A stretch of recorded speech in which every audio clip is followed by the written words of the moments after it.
number 1 at ito yung mga matututunan mo. Reasons why Filipinos are poor at kung paano natin ito masosolusyonan para umasenso at maging successful. 4 common wrong Filipino mindset na pipigil sa'yo para yumaman at paano mo ito babaguhin. Paano kumita ng milyon gamit ang 3 income producing strategy.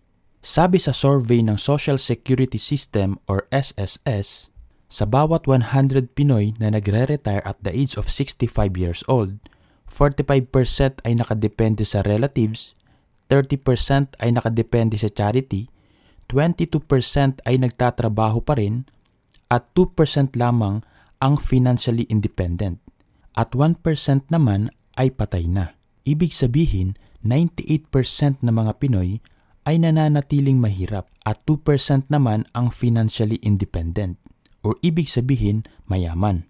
At ang sisisihin na naman kung bakit sila mahirap ay ang gobyerno. Pero alam mo ba kung bakit maraming Pilipino ang mahirap? Ito ay dahil sa mindset nating mga Pilipino. Isipin mo sa school, itinuro lahat ng subjects, pero walang itinuro patungkol sa pera. Walang naituro tungkol sa pagpapayaman. Sa bahay, hindi rin tinuturo kung paano magpalago ng pera, paano mag-invest, at magtayo ng business. Ang madalas kasing tinuro sa ating mga Pinoy ay ang anak, mag-aral kang mabuti para makapagtapos ka, para makahanap ka ng magandang trabaho. Wala nang tinuro kahit anong related sa pagpapalago ng pera, pagbe-business, at pagpapayaman.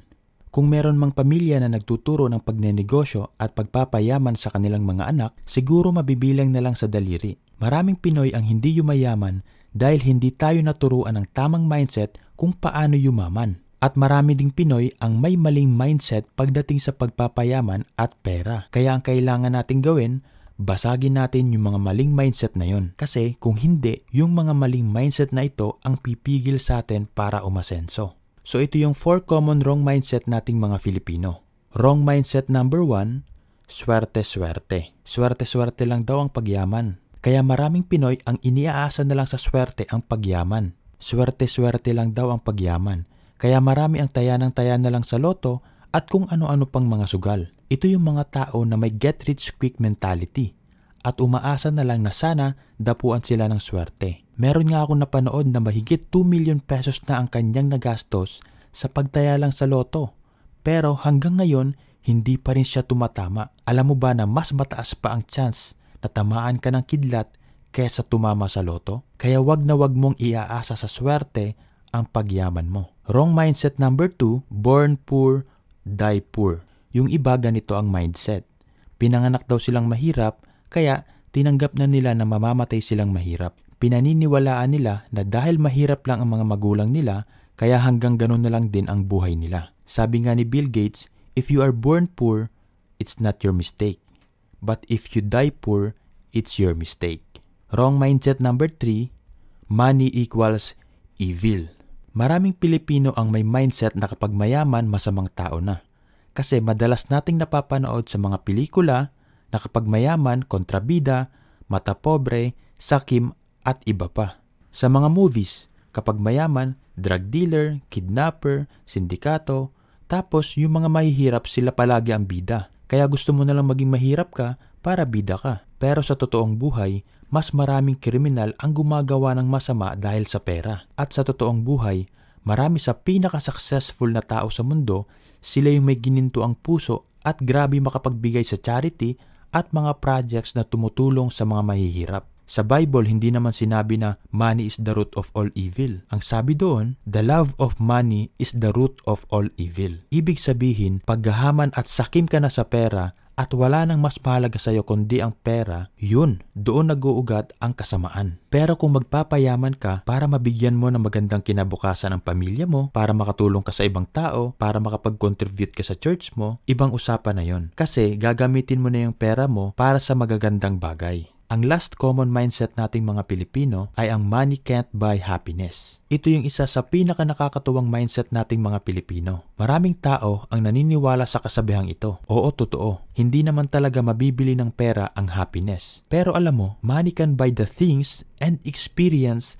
na makakapagpasaya sa'yo. Nai-imagine mo ba na nagbabakasyon ka kasama ang iyong buong pamilya na wala kang iniisip na anumang problema sa pera? Yes, hindi mo mabibili ang happiness. Pero pag wala kang pera, mahihirapan ka ding maging masaya. Ikaw at ang mga taong mahal mo sa buhay. Ang tanong ko sa'yo, meron ka bang mga kilalang tao na may ganitong wrong mindset? O kaya naman, meron ka din ba ng mga wrong mindset na yan? Dapat itapon mo na sa basurahan ang mga wrong mindset na yan. Dahil kung hindi, yan ang pipigil sa'yo para umasenso sa buhay. Kahit ano pang pilit mo, or kahit gustong-gusto mong yumaman or umangat sa buhay, pag meron kanyang mga maling mindset na yan, hahatakin kanyan pababa. Ngayon, ang solusyon na gagawin natin ay aayusin muna natin ang mindset natin. Kung gusto mong yumaman, kailangan mong baguhin ang mindset mo. Simpleng change lang naman. Kung gusto mong yumaman, maging successful, ganito dapat ang mindset mo. Becoming millionaire, successful, or becoming rich is simply a decision. Decision lang yan na gagawin mo sa buhay mo. Hindi yun swerte lang na darating sa'yo, hindi rin yun aksidente na darating sa'yo. Hindi rin yun mangyayari dahil sa kapalaran mo or dahil sa religion mo. At hindi rin yun dahil sa background mo. Yung pagyaman mo, makukuha at mangyayari yun nakadepende sa desisyon na gagawin mo. Ngayon, tanungin kita, magdi-decide ka ba? Kung sakaling hindi ka mag-decide, okay lang yun. Ganun talaga, meron talagang mga tao na kontento na kung nasan sila ngayon. Pero, meron ding mga tao na nagdidesisyon na baguhin ang takbo ng buhay nila. At alam ko kung bakit ka andito. Dahil isa ka sa mga tao na gusto ng magandang pagbabago. Congratulations! Ngayon, ang tanong na lang, paano ko ba Raymond sisimulan? Ano ang mga kailangan kong gawin para makapag-create ng success at magaya ang result ng mga mayayamang tao? Ang sagot ko dyan, you need to start a business. Ang business ang pinaka-lucrative or profitable na paraan para kumita ng extraordinary na hindi mo kayang kitain sa pagtatrabaho lang. Kahit sinong tanungin mo, saan ba umaasenso ang tao? Sa pagtatrabaho o pagninegosyo? Siyempre sa negosyo. Hindi naman ako against sa idea ng employment. Unfortunately, ang idea ng employment kasi ay lumang formula na para umasenso sa buhay. Sa ngayon, kapag may trabaho ka, survival mode ka na lang. Pero napakahirap ng matupad ng mga pangarap mo sa buhay. Ang good news ko sa'yo, ang business na kinabibilangan ko ngayon ay nakapag-produce na ng mahigit 30 na Filipino millionaires sa loob lang ng 2 years. Misyon namin na makatulong sa mga taong katulad mo na gustong magkaroon ng magandang buhay. The name of our team is Generals, na ang layunin ay makatulong sa mga kagaya mo na magkaroon ng profitable na negosyo. Tinuturuan at tinutulungan namin ang mga kagaya mo na sawang-sawa na sa buhay na lagi nalang kinakapos or survival mode. Mahirap mag-isip ng inenegosyo, di ba? Sa panahon ngayon, mahirap talaga makahanap ng produktong patok na mayroong demand. Pero kung gusto mo, pwede mong gayahin ang ginagawa ko at ng mga business partners ko. Paano ba yun, Raymond? Nag-promote lang kami ng dekalidad at sellable na products gamit ang social media. Paano naman kayo kumikita ng malaki sa business na yan? Ang sagot, ginamit namin ang 3 income producing strategies. Ready ka na bang matutunan ang 3 income producing strategy? Isa itong strategy para masigurado natin nakikita ka talaga. Income producing strategy number 1, choose sellable products. Lahat ng negosyo ay merong ino-offer na products. At isa sa pinakamahalagang bagay na dapat mong tandaan kung magtatayo ka ng negosyo ay yun bang produkto ay mabilis mabenta. Kasi kung hindi naman mabilis mabenta, baliwala lang din. So kailangan, pumili ka ng produktong madaling mabenta. Ang good news, lahat ng products na ino-offer namin ay super sellable. Meaning, sobrang laki ng demand sa market na kahit wala kang background sa sales, meron at merong bibili sa'yo. Basta merong mga taong magtuturo sa'yo. Ang tinutukoy kong sellable products at in demand ngayon sa market ay ang health and wellness products. Alam naman natin na dahil sa pandemic, lahat ng tao nag-iingat at nagpapalakas ng kanilang katawan para makaiwas sa viruses. Billions of dollars are spent in this market every single year. Sa health and wellness market pa lang, people are spending billions para lang mapangalagaan ang kanilang kalusugan.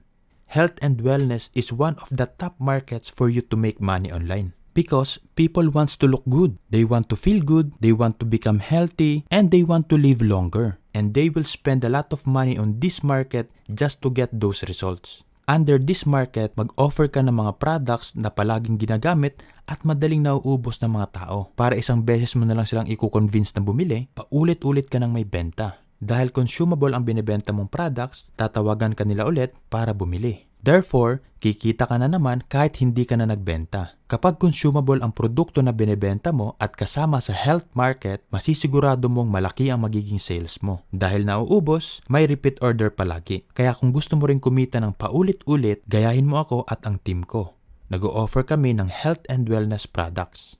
Income producing number 2, leverage a sales video. Paano yan, Raymond? Hindi ako marunong gumawa ng video. Hindi ko rin kaya mag-explain ng business. Isa sa sekreto kung bakit nagiging mabilis ang resulta at pagkita namin sa negosyo ay dahil gumagamit kami ng sales video. Using sales video, nagagawa naming i-present ang business namin 24 hours a day, 7 days a week, nang walang tigil at walang limit, hindi napapaos at hindi rin natutulog. At ang good news ko sa'yo, magkakaroon ka rin ng sarili mong sales video presentation na magagamit mo sa pag-present ng business mo na walang tigil at walang limit.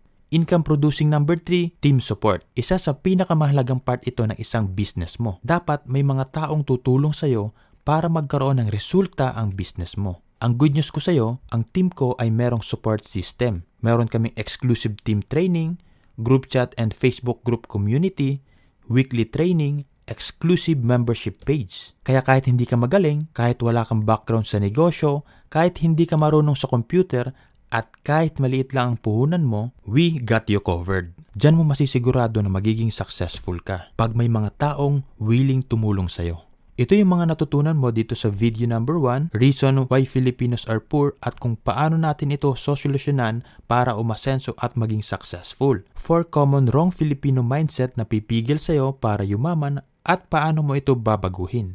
Paano ka kikita ng milyon gamit ang 3 income producing strategy. Sa next video, which is video number 2, matututunan mo ang 3 secrets of the rich. Dito ko ituturo sa iyo yung 3 secrets na ginagawa ng pinakamayayamang tao sa mundo kung bakit sila lalong yumayaman at nagiging successful. At paano mo gagayahin ang success nila para ikaw naman ang yumaman at maging successful. So see you sa video number 2.